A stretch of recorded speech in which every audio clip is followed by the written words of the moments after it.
The psychology of reader engagement. What makes a book unputdownable? Have you ever picked up a book and suddenly it's 3 a.m.? You don't remember turning pages. You don't remember time passing. You just know you can't stop. We've all been there. And when it happens, it feels almost mysterious, like the book is doing something to you. So what's actually going on in your mind? What invisible strings are great authors pulling to create that irresistible pull? Because it isn't magic, it's psychology. Let's start with the brain on story.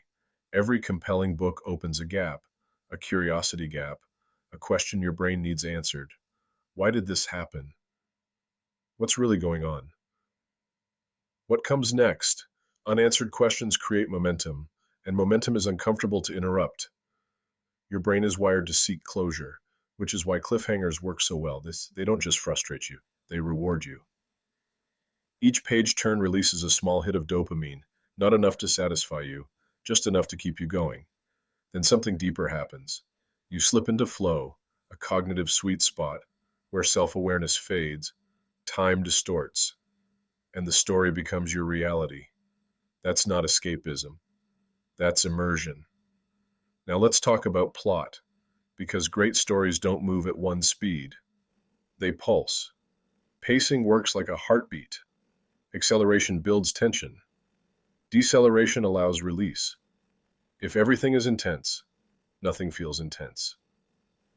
So authors stretch moments, then snap them forward, keeping your nervous system engaged. Stakes are what give that pacing meaning.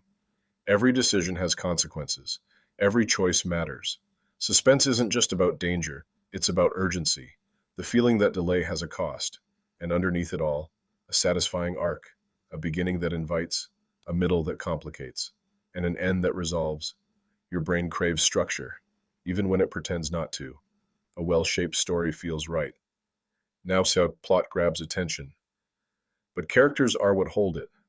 Your brain has mirror neurons. They fire when you observe emotion, as if you're feeling it yourself. That's why a character's fear tightens your chest, why their joy feels earned, why their loss lingers. We bond with characters who reflect us, or who represent who we might become. Relatability builds comfort. Aspiration builds pull. But vulnerability, that's the real glue. Flawed characters, struggling characters, characters who doubt themselves, invite empathy, because imperfection feels human. And once empathy forms, letting go becomes personal. Now step back, because the world itself matters too. Unputdownable books feel inhabitable. World building isn't about exposition. It's about sensation, smell, texture, sound, details that make the world tangible. Your brain doesn't want description. It wants experience. Consistency matters here. Even fantasy needs rules. Internal logic builds trust. When the world behaves predictably, the reader relaxes into it. And once trust forms, exploration becomes irresistible. Discovery pulls you deeper, because novelty activates attention, and familiarity keeps it comfortable. Great worlds balance both. Then something interesting happens. The book ends, but the story doesn't. The most powerful books linger, because they touch something universal: identity, belonging, loss, hope, meaning, themes that echo real human experience.